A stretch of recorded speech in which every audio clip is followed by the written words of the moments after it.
Sin miedo a perderse, en Azcar Radio, con Ahmed Bajwich y Jesús Guerra. 30 عام ما عارف من ندير شوفوني راني شرفت وماني صغير حير رجع اللور واللي نابوسي واش نتعلم لونجلي ولا فرنسي نغني ندفع سيفي واللي ندوسي ما عارف نتزوج ولا نبقى ديال راسي. Pues bienvenidos de nuevo a este espacio de Sin Miedo a Perderse en Azcar Radio, en azcarmedia.com y como siempre con la mejor compañía. Buenas, Jesús. Muy buenas, Ahmed. Encantado de estar aquí de nuevo. En el anterior capítulo nos habíamos desplazado a Túnez. Estábamos hablando de las dos regiones que habíamos visitado dentro del territorio, que era la parte del norte y la parte del sur. En esta ocasión nos vamos a desplazar al país vecino, que tiene, digamos, una situación muy diferente a la que es Túnez. Nos desplazamos a Argelia. Y cuéntanos un poco, ¿qué vivencia has tenido nada más entrar y por qué has elegido ese territorio como segundo viaje dentro del territorio africano? Pues como decías, Argelia tiene un contexto totalmente distinto. Para los que nos gusta la historia, estar allí, estar, por ejemplo, paseando en la Casbah, que es uno de los espacios fundamentales de la guerra por la independencia de Argelia, los años 50 y 60, pues es increíble. También hay que tener en cuenta que Argelia es un país muy distinto respecto a Marruecos o Túnez. Si estos países se han abierto mucho más para afuera en cuanto a turismo, Argelia pues ha preferido siempre mantenerse en bloque y, por ejemplo, apostar por el gas, apostar por el petróleo y también, por ejemplo, como te decía, el proceso de descolonización, que fue un proceso armado, un proceso muy duro para ellos, y la posterior guerra civil que tuvieron entre el Frente de Liberación Nacional y los yihadistas, pues ha hecho que Argelia tenga ese aroma más distinto, ¿no? Más interior, más... Digamos que tú cuando te desplazaste de Túnez a Argelia, ¿fue por alguna razón de intentar tal vez generar como un tipo de desequilibrio en tu viaje, ¿no? Por ver una cara A y una cara B de la moneda dentro del norte de África, ¿no? Claro, es que al final Argelia es un país que tenemos muy cerquita de España. Se tarda prácticamente 1 hora en avión de Madrid a Argel, pero apenas conocemos nada, ¿no? Sí. Y como te digo, es esa sombra. Por ejemplo, Argelia es un país muy importante para España en cuanto a que tenemos, por ejemplo, Repsol, tiene muchísimas inversiones en el sur de Argelia, pero no conocemos hechos históricos como que en Orange habló español por los refugiados en la posguerra, que uno de nuestros escritores más importantes, como Cervantes, estuvo cautivo en Argelia, y como te decía, pues hay muchísimas incógnitas o no se sabe muy bien, al no ser tan público la política argelina o claro, lo que pasa ese allí, misterio que se produce a la parte política, política, al turismo, porque se eso nota. también es muy llamativo, ¿no? Tú también te desplazas de una Túnez que con sus matices, con sus más y sus menos, es una de las democracias más consolidadas dentro del norte de África, y te desplazas a una de las democracias más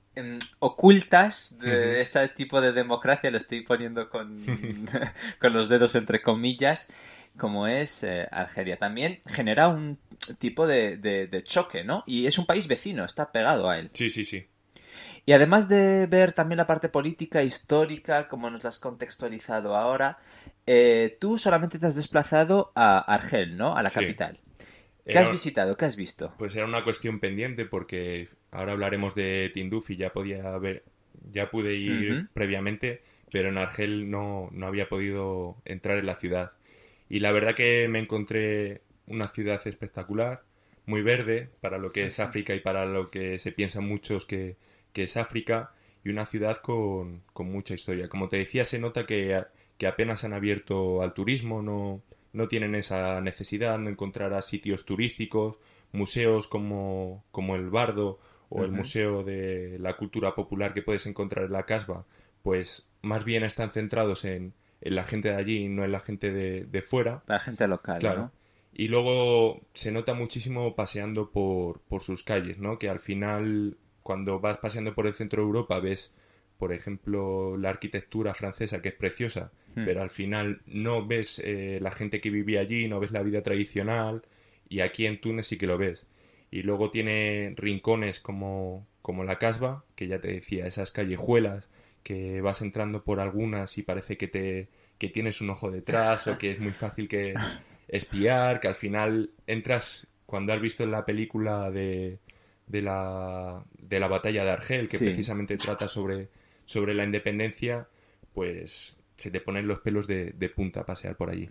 Además, en Argel también conociste una perspectiva que es la parte artística. Explícanos un poquito qué es lo que se está cociendo en las calles de Argel. ¿Qué está haciendo la juventud ahí? Bueno, pues tuve la suerte de conocer a Walid, un gran amigo que es artista. Montaron desde 2008, cuando acabó sus estudios, un centro de arte llamado el Box 24, que cuando podáis ver la crónica os pasaremos toda la información del sitio. Ujú. Y como te decía, él me contaba que los argelinos siempre se han sentido un poco desplazados de cara afuera. Por ejemplo, han sentido muchísimo ese racismo en Francia, que no se proyectaba muy bien para afuera, pero lo que han hecho, por ejemplo, en el Box 24 y los artistas de Argel es utilizar ese hándicap, esa página en blanco de no hay realmente muchas cosas, no hay, por ejemplo, como en Madrid, un artista que tiene el Reina Sofía de referencia o el Guggenheim en Bilbao, pero eso precisamente lo han utilizado para ir trazando su propio camino y les va bastante bien. Luego, en cuanto a la juventud, me encontré un poco el panorama parecido a Túnez. Hay una generación con muchísimas inquietudes de lo que está pasando, que se encuentran los relatos de sus compatriotas que están trabajando en Europa y tienen muchísimas dificultades, están viendo ese racismo y al final lo que comentábamos políticamente, Argelia tiene su legitimidad o su independencia en los años 60 y tiene unas instituciones que están basadas en ese proceso de descolonización. Pero ahora lo que se va a ver en 2019, cuando haya ese cambio de gobierno de Bouteflika, será el gran reto de Argelia si consiguen incorporar o no a los jóvenes, que ahora mismo sí que hay bastante desencanto. Y digamos que en ese desencanto ya no solamente es en el plano político, sino en el plano de empleo, en plano económico, plano social. ¿Qué se respiraba en las calles? Bueno, tampoco se respira mucha tensión ni nada, pero sí que es verdad que en Argelia ha golpeado la crisis porque cuando tienes una economía que está basada en el petróleo y los datos macroeconómicos hacen que el precio del petróleo pues disminuya, lo han pasado mal económicamente, pero bueno, ya te digo que Argelia es muy distinto para eso. En Argelia la política y muchas cosas te tienes que ganar muchísima confianza porque es muy de puertas para adentro. Es muy escondida, digamos. Y también después de viajar a Argelia fue, digamos, un punto de impulso para poder viajar a otro territorio que es el que siempre te encanta, Sí. te encanta visitar y volver a ver. Y es que estamos hablando de Tinduf.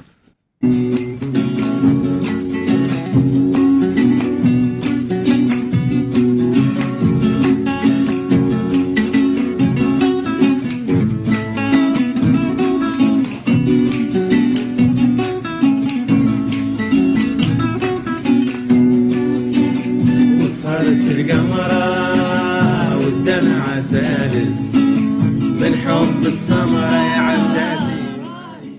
Y bueno, la pregunta está clara. ¿Qué tiene Tinduf para Jesús Guerra, para Chechu?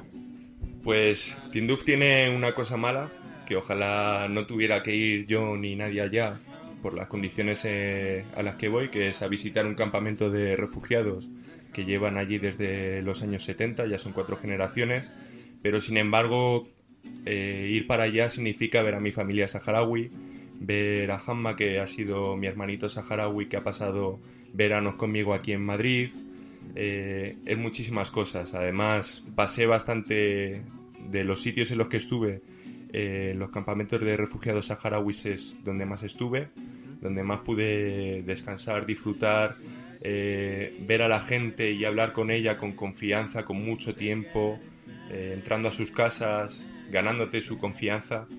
Y la verdad que me quedo con eso, ¿no? Con mi pequeña familia saharaui que he hecho allí, mi pequeño hueco de llegar y que me conozca todo el vecindario, el barrio, tener tus sitios concretos. Digamos que ha sido como un punto de impulso en el viaje, ¿no? De este viaje largo que has hecho por África. ¿Qué es lo que has sentido en esta ocasión? Al ser ya un viaje, al no ser un viaje directo hacia Tinduf, sino que ha sido como el punto medio de ese viaje que tenías dentro del recorrido del territorio africano. ¿Cómo lo has sentido?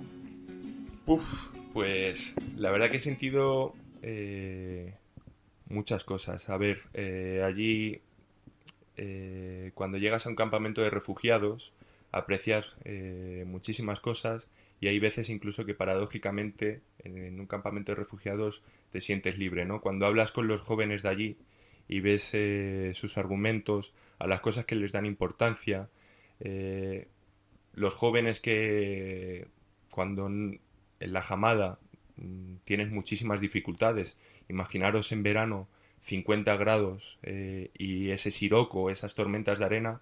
Sin embargo, en Tinduf ves que el ingenio es la moneda más importante de todo. En Tinduf al final tenemos la visión de un campamento de refugiados como los que vemos en Jordania, en Turquía, que son muy improvisados, pero allí han levantado escuelas, han levantado hospitales, han levantado una televisión y ves a gente que de la nada, de un Land Rover de los años 70, consiguen sacarlo adelante, consiguen sacar adelante familias, muchísimas cosas. Entonces te quedas sobre todo con eso. Vamos. ¿Y cómo fue tu vivencia personal en esta ocasión? Pues la verdad que con mucha calma, porque fue llegar allí por primera vez de día. Tinduf se suele llegar de madrugada y entonces ver de día todo, llegar para allá al Ayun, que es el campamento donde está mi familia, tener las conversaciones pues con las personas jóvenes, jugar en las dunas con los niños, tener esos pequeños rincones. Además tuve la suerte de estar casi 3 semanas por allí, entonces me pude mover por el resto de campamentos que hasta ese momento no lo pude hacer. Y ya te digo, conociendo a mucha gente, estuve con Brian Chagaf, que es un director de cine, tiene una película que se llama Le Jouat. Estuve con la gente de la televisión de Ras Televisión, que me contaron cómo es sacar esa televisión, ¿no? Que hasta no te dejan emitir porque los satélites, las empresas que llevan los satélites te ponen trabas y aún así hacen lo imposible por sacar adelante la televisión y todo ese esfuerzo.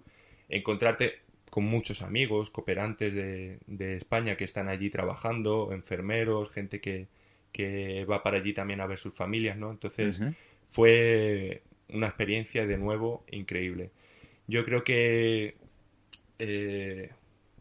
para cualquier persona sería emocionante ir para allá, llegar de repente y ver esos saharauis con sus pañuelos de repente que te están esperando y que te están hablando en español es bastante emocionante.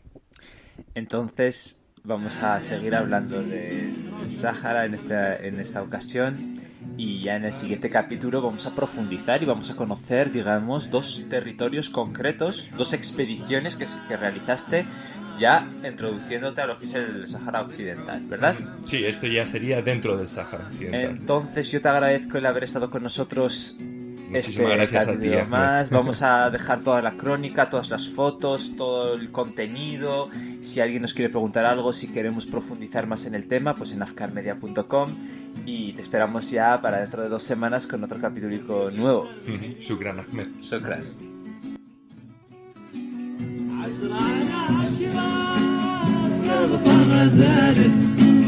يا بنت الدشرة والعشرة طالت يا بنت الدشرة والعشرة طالت صارت القمرة والدمعة